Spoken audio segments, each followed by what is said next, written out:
Aujourd'hui, on va parler de la pyramide de Maslow et on va rendre justice à cet outil merveilleux qui permet de comprendre nos besoins psychologiques. Et on verra surtout pourquoi cette pyramide-là n'est pas intéressante, mais plutôt celle-ci est à vraiment appréhender, à vraiment comprendre, parce que c'est là véritablement que se trouve toute la magie de Maslow. On va voir tout cela en détail et moi vraiment mon but c'est que tout cela soit beaucoup plus clair pour toi.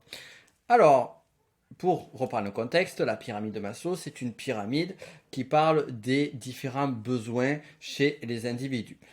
Bien souvent, on va rencontrer cet outil soit sur un article sur Internet, soit sur un stage ou une formation en management, en RH ou d'autres lieux, mais la plupart du temps, ce que je trouve vraiment dommage sur cette pyramide de Maslow et comment moi j'ai pu en entendre parler à plusieurs reprises, eh bien, c'est présenté comme un petit truc complémentaire qui est sympa à voir. Et per- personne ou très peu de personnes vont vraiment s'arrêter sur la subtilité et tout ce qui est caché derrière la pyramide de Maslow. Alors généralement, on la présente à 5 niveaux. Avec un premier étage qui parle des besoins physiologiques, les besoins liés à la survie, l'air, la nourriture, la boisson, l'abri, chaleur, le sexe, le sommeil et défécation.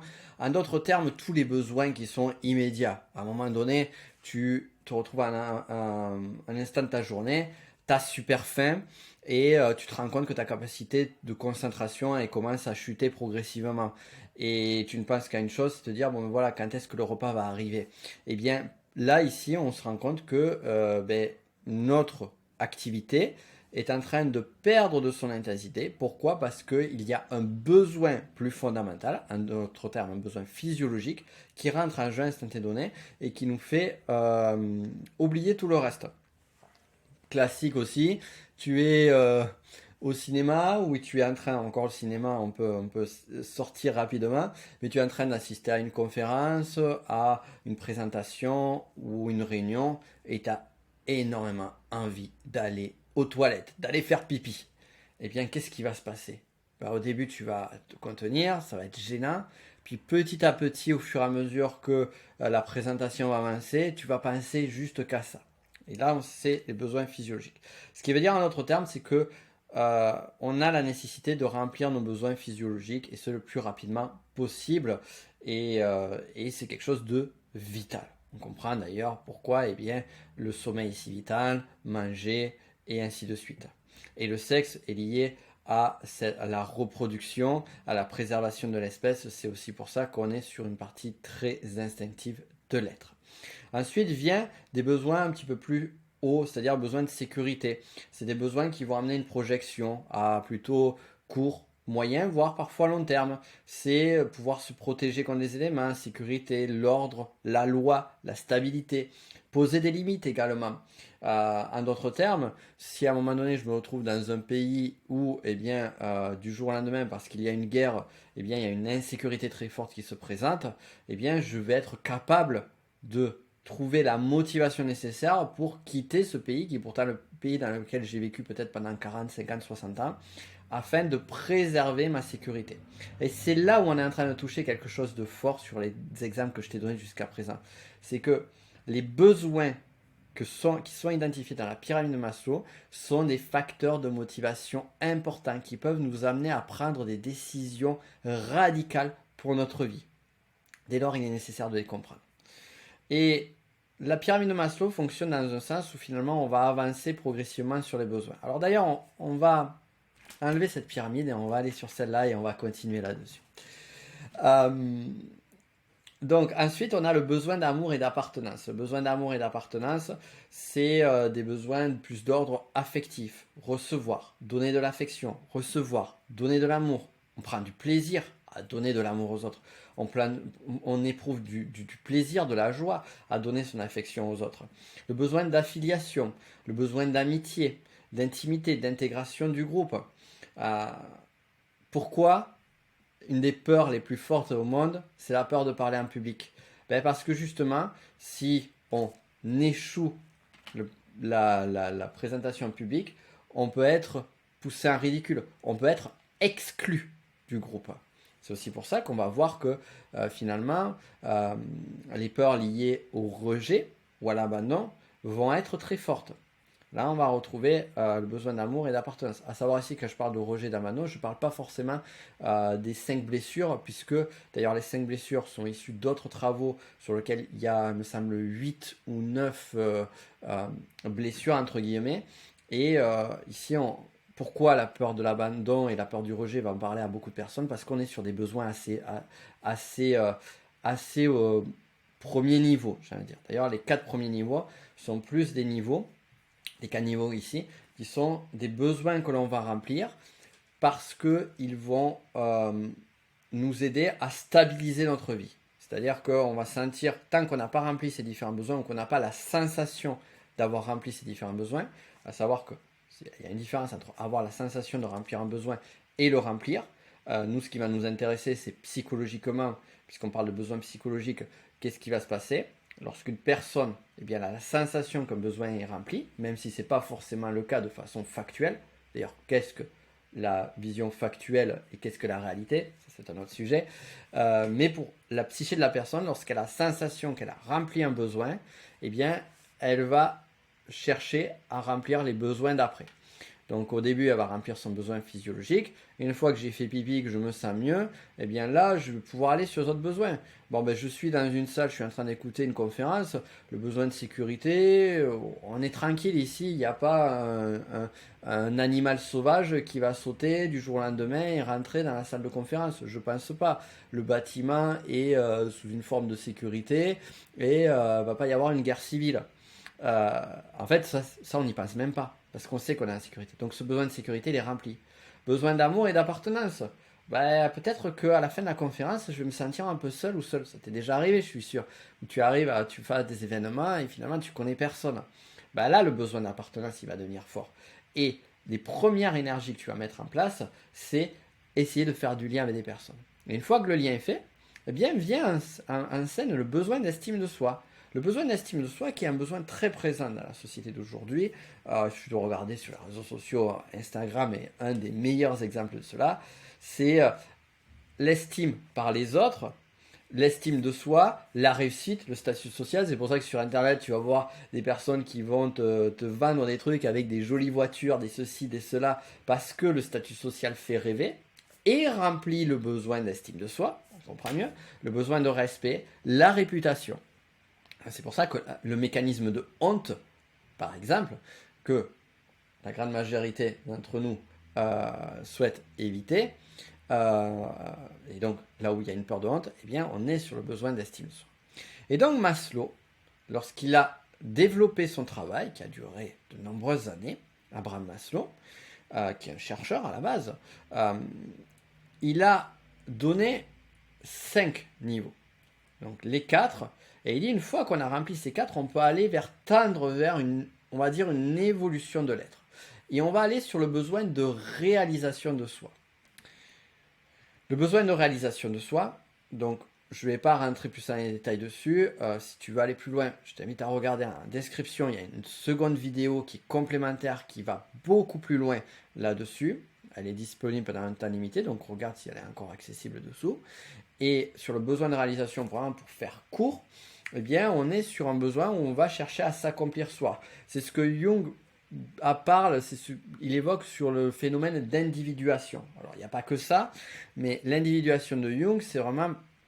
Et le besoin de réalisation, c'est ce moment-là où finalement, et en spirale dynamique, on va avoir aussi une résonance forte avec le jaune de la spirale, à savoir que on peut éprouver un besoin de réalisation de soi sans forcément avoir un niveau d'évolution sur spirale dynamique qui est évolué.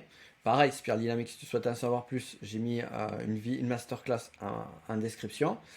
Donc, spirale dynamique, on a le niveau jaune. Ça, je parle pour celles et ceux d'entre vous, peut-être que tu connais.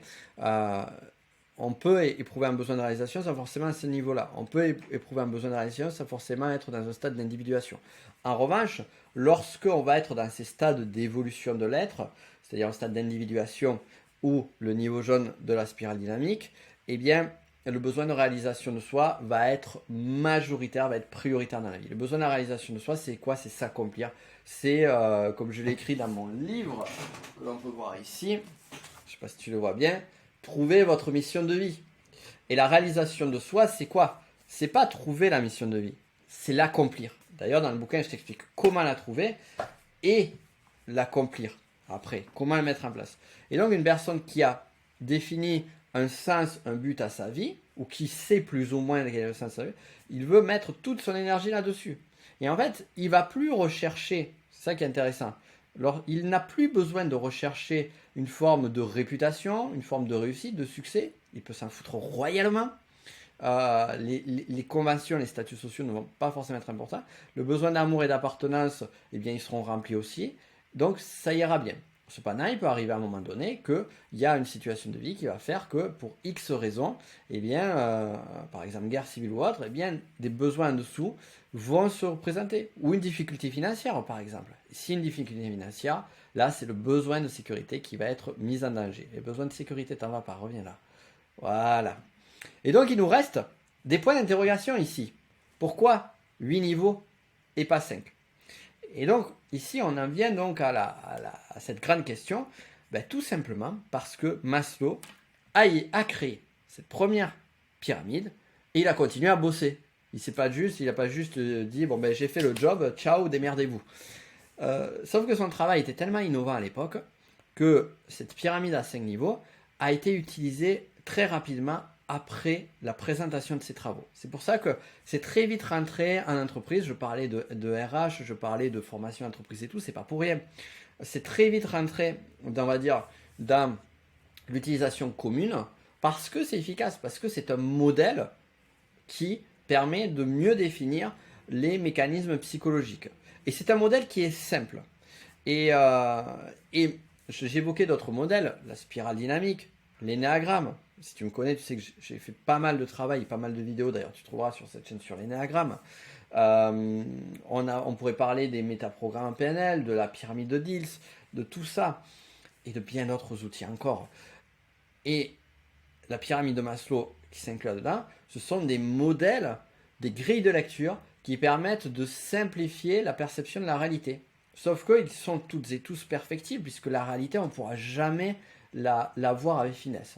Dès lors, eh bien, Maslow a continué à travailler. Et il s'est rendu compte, et notamment en échangeant avec Claire Graves, celui qui a inspiré la spirale dynamique, qui a créé les premiers travaux fondateurs de la spirale dynamique, et d'autres encore, il a travaillé avec pas mal d'autres chercheurs, et avec humilité, il s'est rendu compte que il manque des choses. Et c'est là où il s'est rendu compte qu'il manquait, entre le besoin d'estime de soi et le besoin de réalisation de soi, il y avait 2 autres niveaux qui étaient nécessaires de remplir. Et surtout, il s'est dit, le besoin de réalisation de soi, il pensait que c'était le pyramidion, c'est-à-dire le point le plus haut. Et il s'est rendu compte qu'il y avait un step encore au-dessus. Alors, qu'est-ce qui peut être plus grand que réaliser sa mission de vie? On va le voir. Et avant, on va voir les 2 autres. Donc, les 2 autres besoins, donc ça, j'en parle, j'ai mis des points d'interrogation, j'en parle plus en détail en dessous. Les 2 autres besoins, ce sont le besoin cognitif, le besoin de comprendre, le besoin d'information, le plaisir d'apprendre. Bien, des fois, tu as envie de découvrir des choses, tu as envie de regarder par exemple History Channel ou National Geographic ou lire un livre sur la culture sans forcément avoir une mise en application de ceci. Quand ça arrive, tu as besoin de nourrir le besoin cognitif. Et le besoin esthétique, à un moment donné, tu peux prendre du plaisir à aller dans un musée, à aller dans la nature, à regarder des beaux bâtiments, à regarder belle architecture. Tu vas prendre du plaisir à voir des objets qui sont beaux. Par exemple, la compagnie Apple, qui répond à d'autres besoins, comme par exemple celui d'appartenance à une communauté et le besoin d'estime de soi avec le statut social, mais aussi, là où ils ont été intelligents, c'est que par l'esthétique de leurs produits, ils répondent aux besoins esthétiques et à cette nécessité-là. Donc on va retrouver ça. Et après, on a envie, une fois que c'est rempli, ou du moins que la personne, encore une fois, la sensation que ceux-ci sont remplis, eh bien, on arrive au besoin de réalisation de soi. Et qu'est-ce qu'il y a donc après la réalisation de soi? Eh bien, la transcendance. Et c'est là où on a cette recherche de connexion avec le divin que l'on a probablement vécu, pas forcément toutes et tous, mais certains d'entre nous, à pouvoir vivre des expériences qui vont nous transcender, qui vont nous permettre d'avoir un autre état d'être. L'autre besoin de transcendance, c'est aussi celui d'aider les autres à se réaliser. Là, je m'aide à me réaliser, moi, je me trouve ma cause. Mais aussi, la transcendance, c'est aider les autres à eux-mêmes se réaliser. Donc, c'est ça qui est intéressant. Ces besoins de transcendance vont alimenter les niveaux en dessous. Et là, clairement, on peut avoir une correspondance aussi avec le niveau turquoise de la spirale dynamique. Et à savoir que là aussi, encore une fois, on peut être sur des niveaux beaucoup plus bas en spirale dynamique, par exemple un niveau bleu ou un niveau violet, et qui sont des niveaux quand même plutôt vers, on va dire, vers le bas du modèle spirale dynamique, et finalement éprouver un besoin de transcendance, vivre des moments de transcendance, et voilà, les recréer. Les moines qui vont méditer pendant, ou qui vont se reculer du monde pour méditer et pour vivre en satiété, eh bien, ils n'éprouvent probablement plus le besoin d'estime de soi, le besoin d'appartenance est rempli puisqu'ils sont en groupe, en communauté, le besoin de sécurité, ben, ils arrivent à subsister, à se suffire à eux-mêmes, les besoins physiologiques sont remplis aussi. À savoir, peut-être s'il y a l'abstinence, peut-être le besoin physiologique lié au sexe, il n'est pas présent.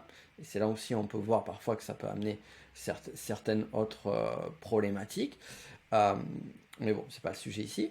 Et voilà, les besoins cognitifs et esthétiques, ben, ils vont lire des livres où les besoins esthétiques peuvent être remplis. Mais nous, ce qui nous intéresse, c'est surtout les besoins, les 4 besoins, on va dire les 4 niveaux les plus primaires. Et une fois que c'est rempli, ben, la personne va aspirer à de la transcendance dans sa vie. Voilà, d'une certaine façon. Et ça qui est intéressant, c'est que chacun et chacune d'entre nous va répondre à ses besoins d'une façon différente et bien spécifique.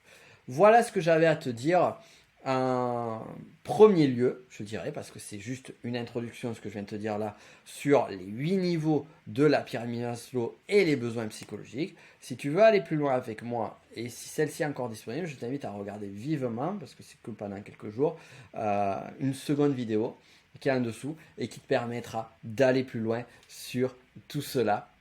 Je te laisse regarder et quant à nous, on se retrouve très très vite. Pense à t'abonner à cette chaîne si tu as aimé cette vidéo. J'en ai fait d'autres et j'en ferai d'autres de ce style-là et sur d'autres sujets. Et on se dit donc à très vite. Ciao.